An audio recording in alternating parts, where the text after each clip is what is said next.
Hello दोस्तों, नमः शिवाय। दोस्तों 17 सितंबर 2024 से पितृपक्ष प्रारंभ हो रहे हैं और पितृपक्ष में सभी को पता है अपने पितरों को याद करने के दिन माने जाते हैं। ये 15-16 दिन, इसमें आप पितरों के नाम से तर्पण है, श्राद्ध है, पिंडदान करें, गजेंद्र मोक्ष का पाठ कर सकते हैं, ओम पितृभ्यो नमः का आप जाप कर सकते हैं। यानी पितरों के दिन है ये। पितरों को आप इन 16 दिन इनको याद करें, क्योंकि साल में एक ही बार आते हैं ये 15 दिन।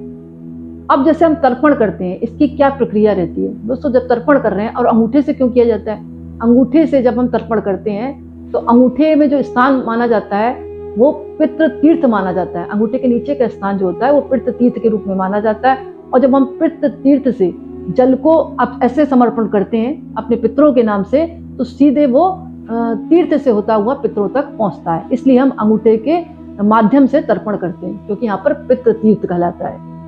और जब भी आप तर्पण कर रहे हैं तो अनामिका उंगली में आपको कुशा की अंगूठी जरूर पहननी चाहिए। कहा जाता है कि कुशा के अग्र भाग में भगवान विष्णु का वास होता है, मध्य भाग में अग्र भाग में भगवान ब्रह्मा का वास होता है, और मध्य भाग में भगवान विष्णु का वास होता है, और जो मूल भाग है उनका, उसमें शिव शंकर का निवास होता है। और जो जल हम चढ़ाते हैं तो इससे पवित्रता आती है इन तीनों के माध्यम से।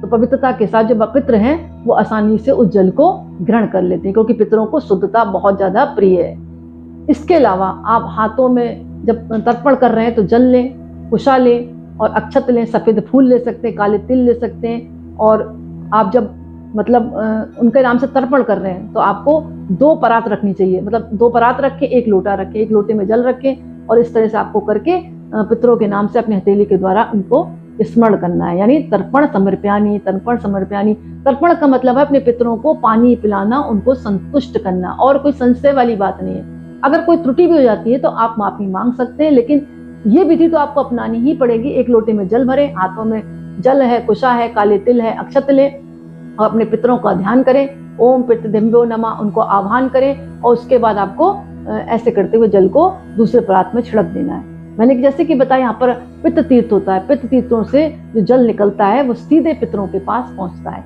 इसकी विधि ये है। इसके अलावा इस दिन जो है देवताओं के भी तर्पण का विधान है। देवताओं का तर्पण कैसा करना चाहिए? हाथ में कुशा लें, अक्षत लें और पूर्व दिशा की तरफ मुंह करना है, जबकि पितरों के लिए हमको दक्षिण दिशा की तरफ चेहरा करके तर्पण करना है। तो देवताओं के लिए पूर्व की तरफ, और 1-1 अंजलि करके आपको जल देना है देवताओं के लिए। और ऋषि तर्पण होता है। ऋषि तर्पण भी आप हाथ में जल लें, अक्षत लें, जौ भी ले सकते हैं। और ऋषि तर्पण जब कर रहे हैं तो 2-2 अंजलि जल जो है आप ऋषि तर्पण में अर्पण करेंगे। उत्तर दिशा की तरफ चेहरा होना चाहिए। और लास्ट में आपको जैसे पता है पितरों के नाम से तर्पण, इनको 3-3 अंजलि जल दिया जाता है। और दक्षिण की दिशा की तरफ आपका चेहरा होना चाहिए। लेकिन पूर्णतः भाव के साथ आप संशय क्रिएट करेंगे, गलती तो नहीं होगी, तो गलती हो जाएगी। आपको कुछ नहीं करना है, सिर्फ अंगूठे के माध्यम से आपको जल चढ़ाना है, क्योंकि अंगूठे के माध्यम से सीधा जल जो है पितरों तक पहुंच जाता है, क्योंकि यहाँ पर पितृ तीर्थ का स्थान बताया गया। ये बात तो प्रमुख हो गई। दूसरी एक बात ये आती है कि जैसे कि घर में कौन श्राद्ध कर सकता है? घर का मुखिया कर सकता है। अगर मुखिया नहीं मौजूद है तो उनका पुत्र कर सकता है, और पुत्र भी नहीं है तो बेटी का जो हस्बैंड होता है वो भी कर सकता है। पोत्र पर पोत्र भी कर सकते हैं। इसके अलावा जैसे पुत्र जैसे छोटा और बड़ा, तो जो बड़ा वाला बेटा है वो कर सकता है। जैसे चारों भाई एक साथ रह रहे हैं तो बड़े वाले भाई को अधिकार है श्राद्ध करने का और तर्पण करने का, लेकिन और भाई उनका सहयोग करें। लेकिन अलग अलग घर में रह रहे हैं तो जो है अपने अपने घर पर वो अपनी अपनी डेयरी पर श्राद्ध कर सकते हैं, मान्य माना गया। लेकिन एक ही घर में रह रहे चारों भाई तो बड़े भाई को अधिकार है या सबसे छोटे भाई को अधिकार है। बीच वाले को पूर्णतः अधिकार नहीं है, क्योंकि कहा जाता है पितृ जो है बीच वाले भाई का नहीं लेते। उस कंडीशन में वो तर्पण और श्राद्ध कर सकता है जब वो अपने खुद की डेयरी पर रह रहा हो, अलग मकान में रह रहा हो। ये बात आपकी समझ में आ गई होगी। और पुत्री का बेटा भी श्राद्ध कर सकता है, पुत्री का पति भी श्राद्ध कर सकता है, अगर किसी के पिता के बेटा नहीं है। तो दोस्तों इसमें संशय ना करें। पत्नी भी श्राद्ध कर सकती है। अगर पत्नी के पति की मृत्यु हो गई है और बेटा नहीं है तो पत्नी कर सकती है। और नहीं तो अगर पत्नी भी नहीं है तो जिसकी मृत्यु हुई है उसका सगा भाई कर सकता है। अगर सगा भाई भी नहीं है तो संपिंडक श्राद्ध कर सकते हैं। संपिंडक का मतलब होता है किसी ब्राह्मण के द्वारा या आटे का आप पिंड तैयार करके, आटे का पिंड तैयार करें या जौ का पिंड तैयार करें या मावा का पिंड तैयार करें।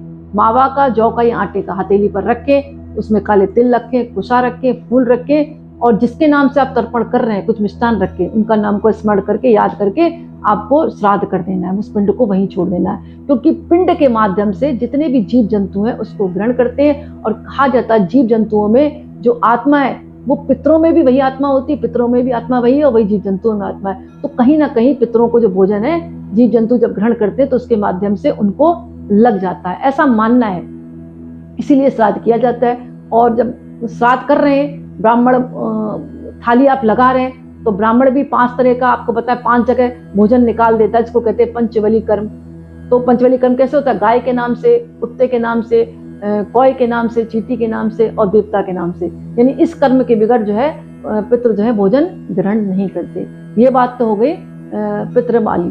दूसरी चीज एक बात और आती है कि इस दिन, ये दिनों में हमें क्या त्यागना चाहिए? सब प्रथम तो दान दक्षिणा जितनी हो उतना करें, अपनी सामर्थ्य के अनुसार दान करें। और जो है मांस मदिरा का सेवन ना करें, ब्रह्मचार्य का पालन करें 15 दिन हो सके तो, नहीं तो तिथि वाले दिन तो जरूर करना है।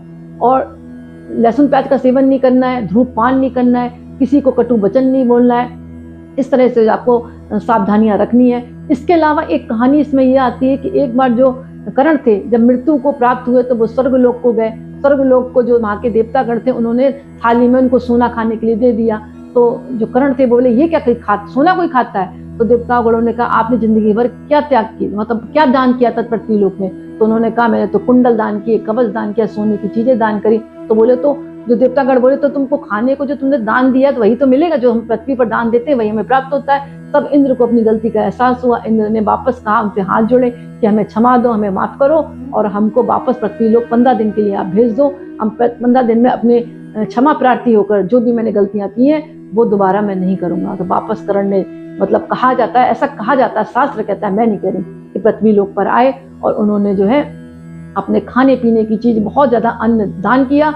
उसके बाद जो है जब अन्न दान किया तो जब वापस स्वर्ग लोग लौटे तब देवताओं ने उनको खाने पीने की चीज दी। तो दोस्तों आज का वीडियो मैं यही समाप्त करती हूँ और कमेंट्स में नमः शिवाय जरूर लिखें। बहुत बहुत धन्यवाद।